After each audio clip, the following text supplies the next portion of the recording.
Hey guys, welcome back. Today we're going to build our first circuit and get it going with some code. And in order to do that, we're going to make use of a tool called a breadboard. Now, some of us got some experience with this last week, and what it allows us to do is hook up some components to the Arduino without actually having to physically solder them together. So if we take a look at our diagram over on the right here, this here has the top taken off so we can see underneath and how things are actually connected. And what you'll notice is your power and ground rails both go vertically and have metal conducting strips underneath them that connect all of the pins in a similar way. So if I bring power from my Arduino to any one of these holes on my power rail, the positive side, the entire rest of it is now powered up as well, and I can grab power from it. Similarly, if I bring a ground wire over to my negative rail, the entire rail is activated because it's all connected with a little metal conducting strip. So the spots in the middle are for our components, and you'll see that in the components, they don't go vertically, they go horizontally. So if I bring a pin over to, let's say, row 1 here, all of row 1, 1A through E, is now activated with the exact same type of wire that I've brought over. So if that's a power or if that's a ground, the entire row shares the same exact type of contact. Okay, so we can see that we're organized here. We have 1 through 30 in the picture, rows, and then we'll say A through E columns. Now there is a break in the middle. The stuff on the right side of your breadboard is not connected to the stuff on the left, and that's actually good because it gives us basically two work surfaces. So I would have to bring power over to this side and ground as well if I wanted to get this side activated. So if I connected, like we said before, to row 1, that does not connect the right side of the breadboard as well. It's only what's on the left side of that break. So if we took a look at this website, which I really like, it's called Tinkercad. In it, they have a nice circuits mock-up that we can kind of play with the components without actually having to mess with physical objects. So let's take our LED, which we're going to use today, and I'm going to bring it over here, and I'm going to plug it into column F. And you'll see that my positive leg, the anode, and the negative leg, the cathode, share the same column right now. They are not connected to each other because remember, in the components row, only the ones that are horizontal are connected to one another. So what we're going to do is we're going to power up our breadboard. We're going to take a red wire and go over to the 5-volt power pin, and we're going to connect it over to our power rail. And you'll notice that we are using a red wire, so I'm going to change it over there. Okay, and it doesn't matter what color wire you're using. That's just to keep ourselves organized. So what we're going to do is then take a black wire and take it over here to ground. And now my breadboard is all set. We've got a power rail, we have a ground rail, and now we have to connect our LED to it. So in order to go to the power rail, what we're going to do is take a 220 ohm resistor, and we're going to plug it in, into, in this case, row 8. Row 8 is where the positive leg of my LED is, and I'm going to make sure that it's going from row 8 over to the positive rail. Now, if you happen to not be in row 8, it absolutely does not matter. I'm just sort of discussing what's in my diagram. These pins don't have to be used exactly the same way that I'm using them. All right, and then we're going to take my negative leg, and we're going to connect it to the ground rail with another black wire. And what we've done is we've made a nice circuit. We've got power coming in from the Arduino, going up the power rail, through a resistor into my positive leg, which is called the anode. It then goes into the light bulb, down the negative leg, which is your cathode, and back into ground. So we have a nice closed circuit here. So in future videos today, what we're going to try to do is take away the 5-volt rail, and we're going to jump over to one of our digital pins and try to control this with a little bit of coding.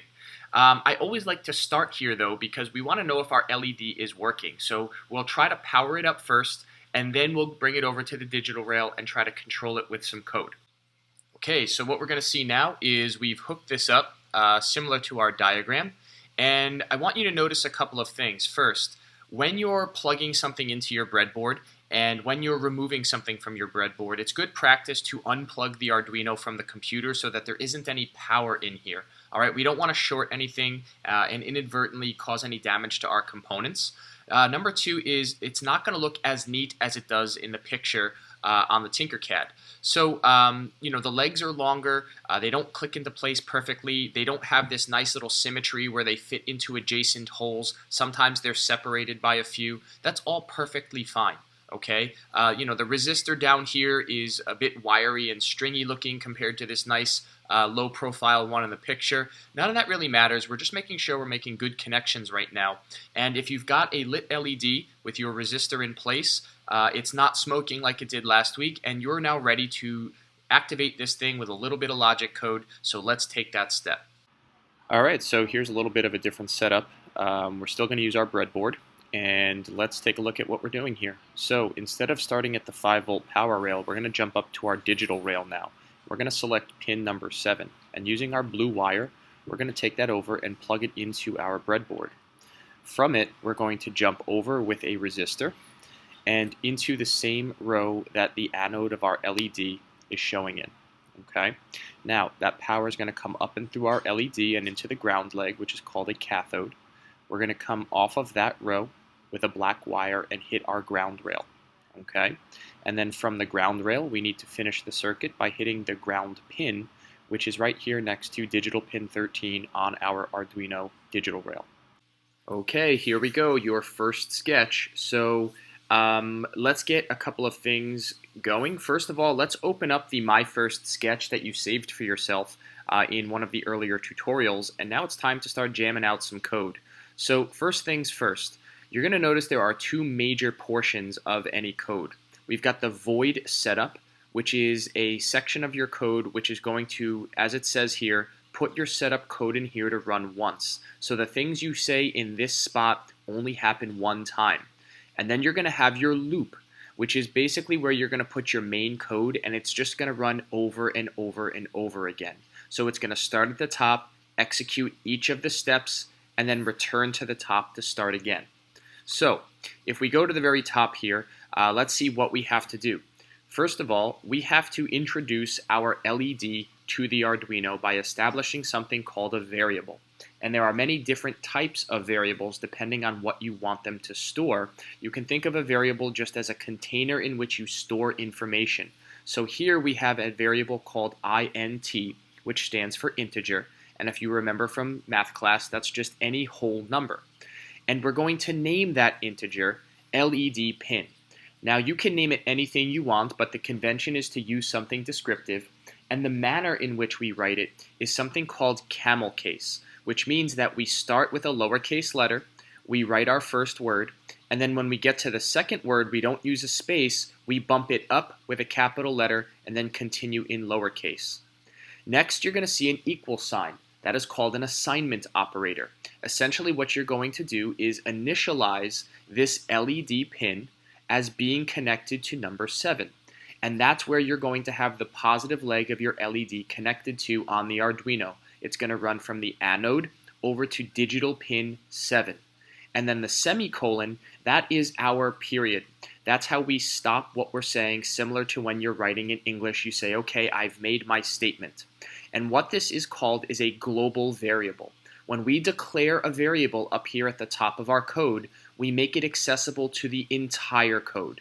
Now we're going to talk about scope and limiting the scope of your variables in later lessons, but for now, a global variable will work just fine for us because we are going to use it in more than one section of our code. So the next thing we have to do is move down to our setup portion. And what we're going to say is what that LED pin is going to do for us. Now we're going to use for the first time a function. We're going to make a function call to something called pin mode. Okay, and you're going to notice that it changes this orange color because pin mode is a word that the Arduino IDE recognizes as being something that has a job. Functions are kind of like the verbs of the coding world. So we're going to say pin mode, and then in parentheses, we're going to have two arguments. Arguments are going to be what that function needs in order to do its job correctly. The first argument is going to be what it's acting on. So we're going to say, I want you to act on my LED pin. We separate arguments with a comma, and now we're going to declare that LED pin as being an output, meaning it's going to receive information and do something in the physical world. We're going to close the parentheses and then finish our statement with another semicolon. Now, it's also worth mentioning here that you have something called curly braces that both open and close a section of code. That's going to be really important when we start creating our own functions at another time, but for now, that's why those curly braces are there. You're also going to notice that there's gray words that are sort of describing what's going on. These are called comments. You open up a comment with a double forward slash. The computer completely ignores these. It's only going to pay attention to the stuff that's in color. We like to use comments, and we'll use them later on for kind of describing to ourselves what we did when we wrote our code. So all we've done so far is declare our variable. We've initialized it as being in pin number 7. We've come down here and called our first function, which was pin mode, and we gave it 2 arguments, what we're working with and what it's going to be. Now it's time to go down to void loop and tell that thing to do something. We're going to make another function call now to something called digital write.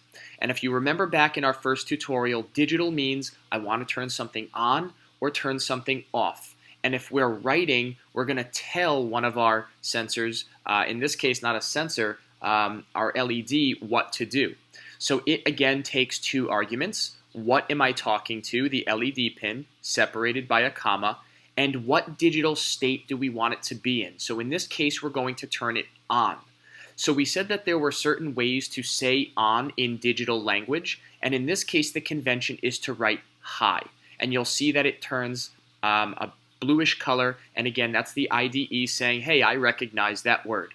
We're going to close the parentheses and end the statement with a semicolon.